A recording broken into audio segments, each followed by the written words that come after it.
Welcome to Dark Conduit, where shadows whisper and the unseen is brought into the eerie light of your screen. Here, we delve into the depths of horror and suspense, narrating tales that will chill your spine and haunt your dreams. Thank you for venturing into the darkness with us. Welcome to the nightmare. We're thrilled to have you.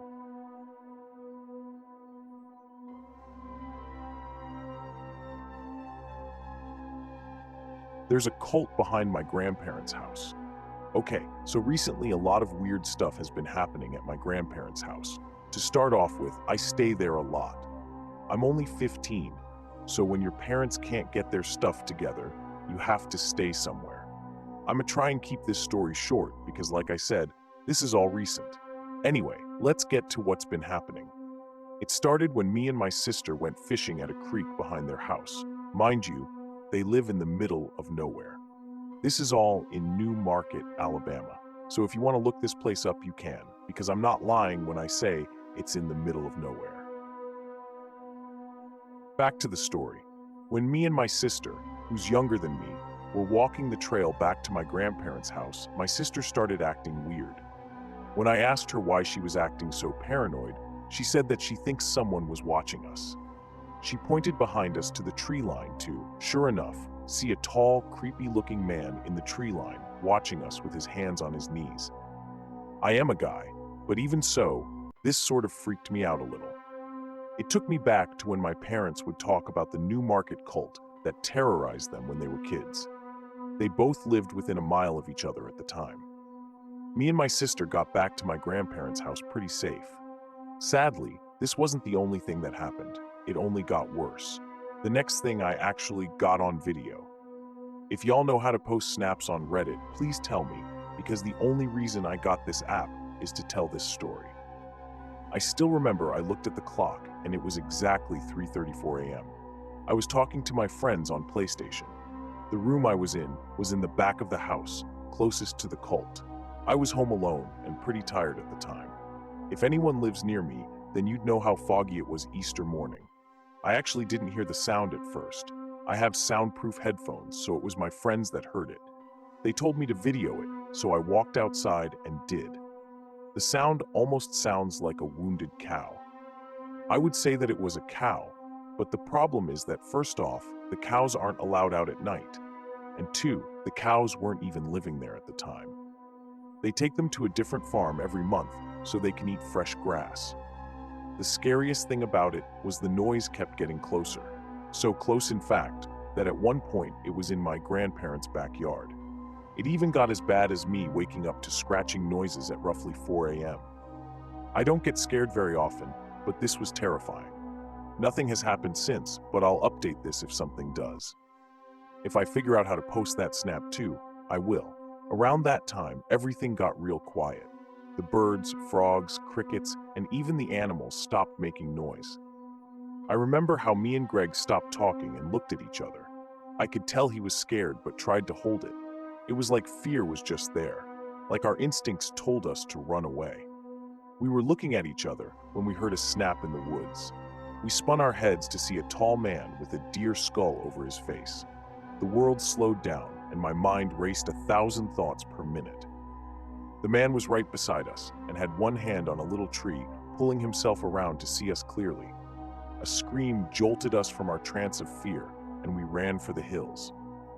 After the scream, the bushes started moving, but we didn't stick around to see what came out. It probably took us about 5 minutes to run an hour-long walk. I couldn't feel anything but the tingling of my adrenaline as I raced alongside Greg for my life. We stopped at the abandoned dry cleaners and sat in the parking lot asking ourselves what to do. Greg had tears in his eyes, and I was a bit shook also. We debated whether we should call the cops or keep it to ourselves. I told him not to, but he called the cops anyways. They only searched the grounds for about 15 minutes. The only thing they found were ashes from a fire in the woods, but put it off as campers. They acted like they did, but I could tell that they didn't buy our story. Update 59919. I went looking for this cult last night, and it wasn't very hard to find them. The reason I went at night was because I had baseball practice after school, and by the time I got home, the sun was going down. I invited Greg over and we went together. I'm not a weak guy, pretty athletic, but Greg's just big. He's already 6'3" and only 14 years old. Me and him grabbed our knives and walked along New Market Road. It isn't a long walk, just a few houses down. We reached a dirt road and headed down that. The road leads into different pastures, fields, and ponds. It's really relaxing, almost to the point that you forget what's really out there.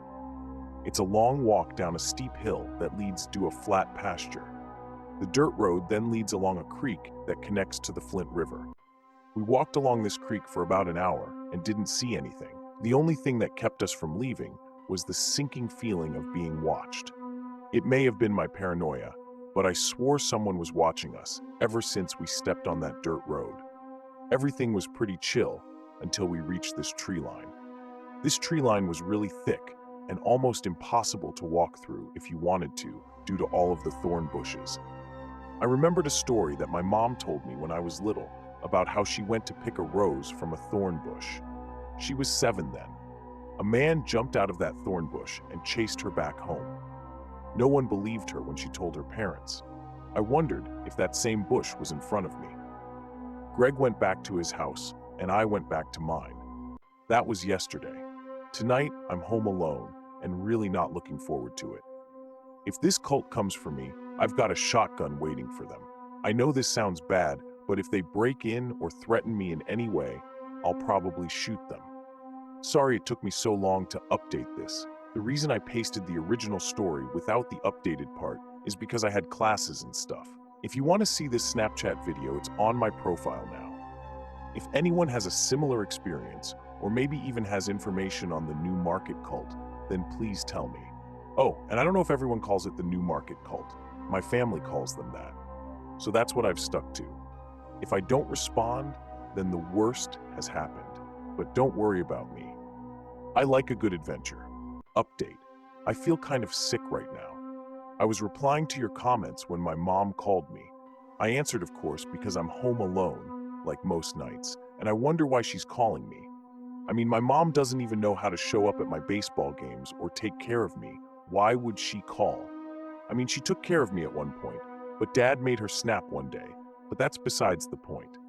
Anyways, I ate this call from my mom, and I answered it. I, of course, said hello, but all I heard was breathing. I kept asking if she could hear me, but just more breathing. I figured that Verizon did that stupid glitch where you can hear them, but they can't hear you. I hung up the phone and called her back.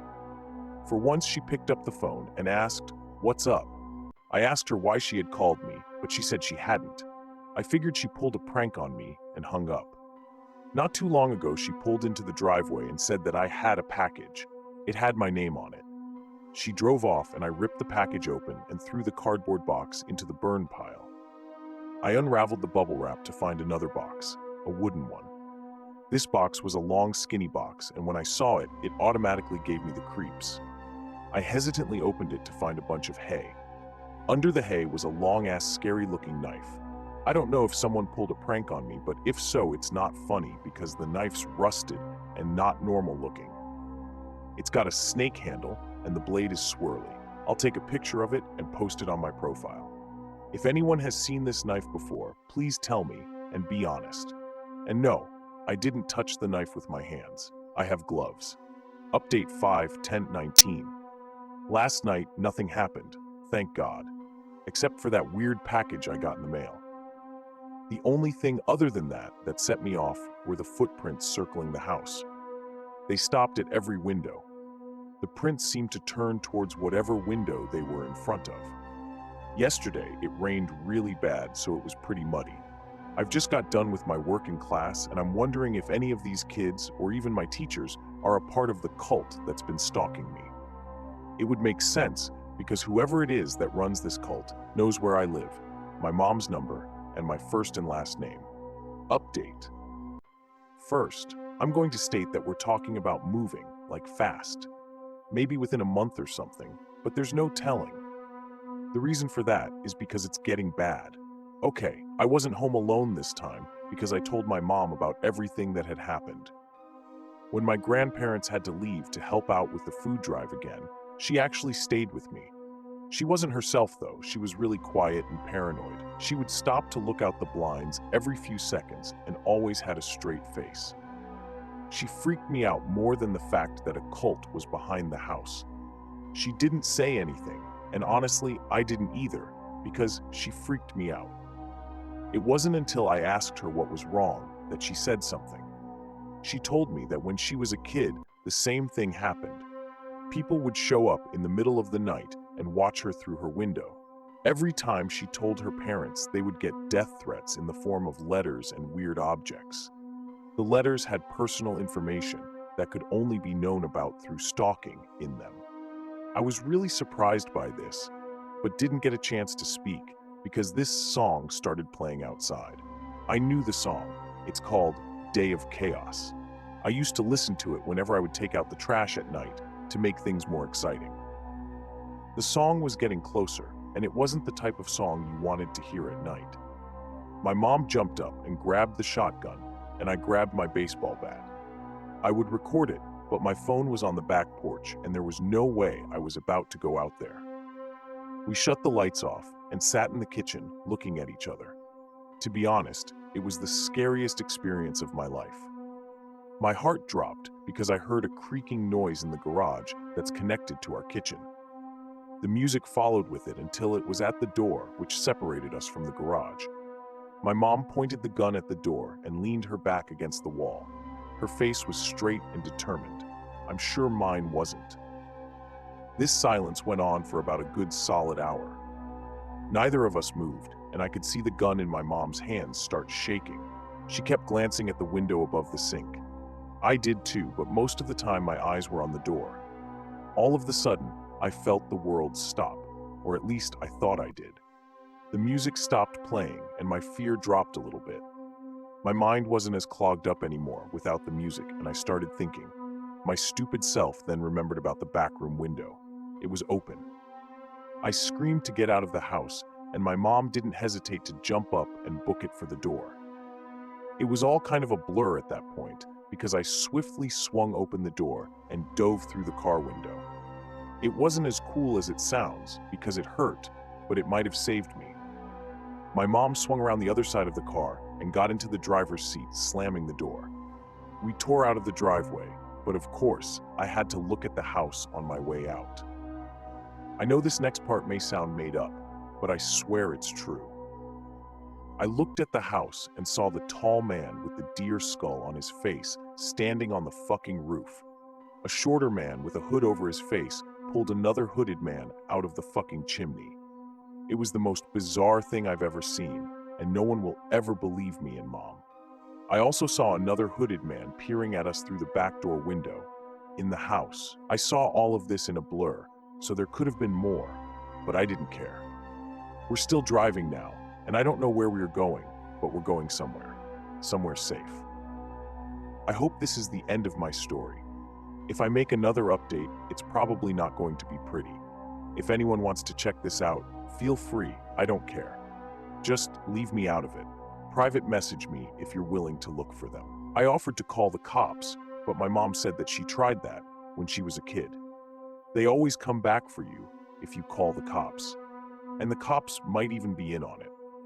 I will reply to comments the best I can for anyone that has questions.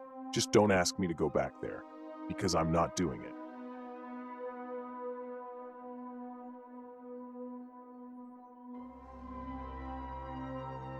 I suddenly realize the noise is breathing, and it is getting louder. Then it's right on top of me. This story is from my days as a gas station clerk. I have tons of stories, but most of them are just a little bizarre or sometimes funny. There were a few eerie moments, but this was the only time I was genuinely fucking scared. This happened during a football Saturday, so the store was full of people from the moment I walked in. Most of the night is a blur, because it was just cashiering for the first 6 hours of my shift. It was around 3 a.m., and things were finally starting to taper off. There were only a dozen or so people in the store. I usually just kept my head down and focused on the transaction in front of me so I wouldn't get overwhelmed, only looking up now and then to make sure the store isn't on fire and no one's stealing the wine case. I wasn't even looking around when I saw him. I just saw something strange in the corner of my eye and spun my head to look at him. When I got a good look, I was startled. Both of his eyes were completely red, like wet cherry tomatoes bulging out of his face. I have never seen anything like them since. His skin was almost translucent white, and he was soaking wet. His teeth were gritted and looked too big for his mouth. He was shaking as he fast walked past the counter. I could hear the bathroom door slam from around the corner. I went back to my transaction and told myself that I needed to remember exactly where he was. I couldn't forget he was in the bathroom. I rang out the next few people, watching for him the whole time. After another 10 minutes or so, the store was suddenly empty. Customer rushes tend to be like that, from 100 miles an hour to just nothing. I knew he was still in the bathroom. I thought about going to knock, but I felt repelled. You can call me a coward, but I know exactly how 5'6", doughy and totally alone I am when I'm at work. I had no intention of going near that door. This is where things get stupid on my part. It's difficult to capture exactly what my thought process was. Partly it was paranoia. I was telling myself maybe this guy had a gun or a knife, and he might run out of the bathroom and murder me. This is definitely not going to happen, but the scariness outweighed the probability. On the other end of the fear spectrum, there's the part of me saying, "You've worked this kind of job for 2 years now. Nothing bad ever happens. You are making a big deal out of nothing." This seemed fair. People have threatened to jump the counter, to follow me home, or to wait until I get off work, and it never happens. If I genuinely believed bad things would happen, I wouldn't be willing to work minimum wage to spend all night alone here. I look at the clock and it's nearing 4 a.m., which is when I need to start brewing coffee for it to be ready when my manager comes in. The coffee grounds are all in the supply closet behind the counter, so I tell myself it's totally fine to go get them. It satisfies both my paranoia and my arrogance as well. I'm still doing my job, but doing something I believe to be tactically the best move. If for whatever reason the guy opened the bathroom door and tried to run behind the counter and murder me, I could shut the door and lock it from the inside. Besides, the bathroom doors are old and loud. I can easily hear them open from inside the closet, so I can just come out and wait near the panic button until he leaves. This all seemed like a very good idea at the time. So I decide to go get the coffee packets, and I'm listening carefully while I load up on all the flavors I need. I figure I will only be a minute, so I don't even turn the lights on. I'm listening carefully, and I don't hear anything. I still don't hear anything. Then I hear a weird noise. It sounds like the water pipes in the back hissing at first, but it's too ragged. I suddenly realize the noise is breathing, and it is getting louder. Then it's right on top of me. Oh shit, I tell myself. I need to get out of this closet right now. That's when I stood and turned to leave and saw him in the doorframe.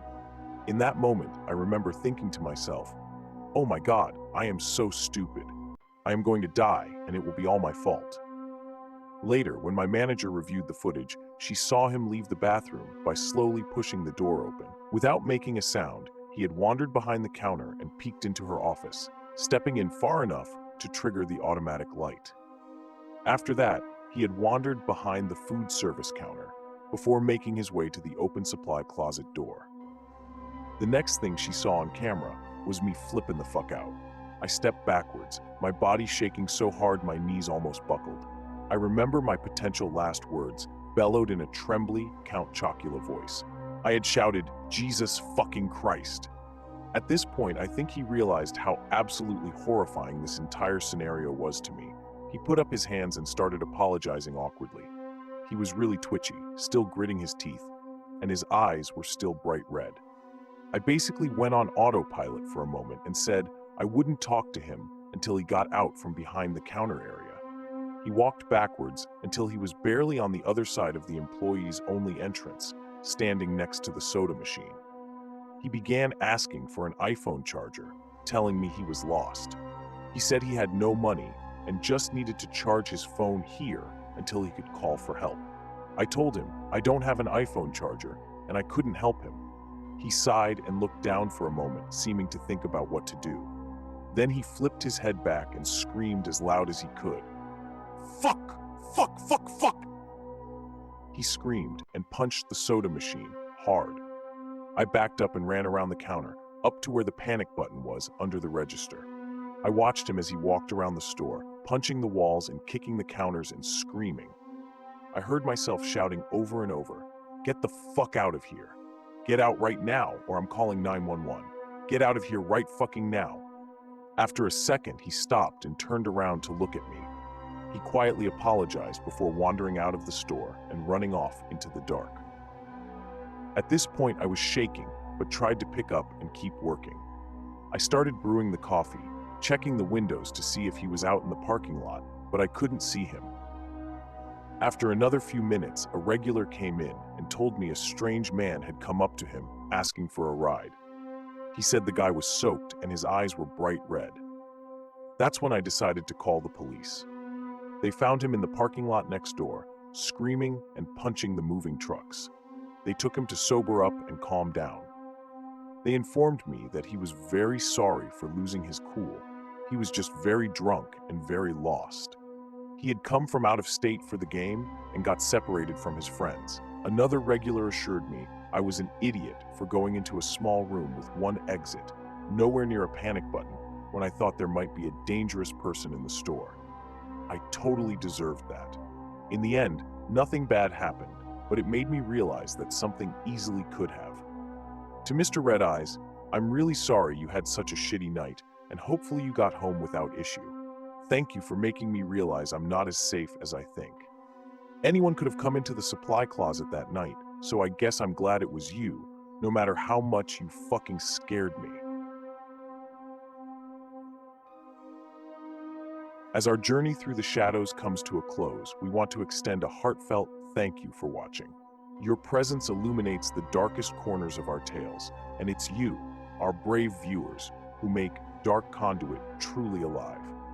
Remember, if tonight's tale has left a whisper in your ear or a shadow in your heart, support us by hitting that like button and sharing your thoughts in the comments. Every like, comment, and share helps us keep the lanterns burning and the stories flowing. And if you haven't yet, consider subscribing to become a permanent traveler in our eerie adventures. Until next time, keep the lights dim and your curiosity alight. Thank you, and good night from Dark Conduit.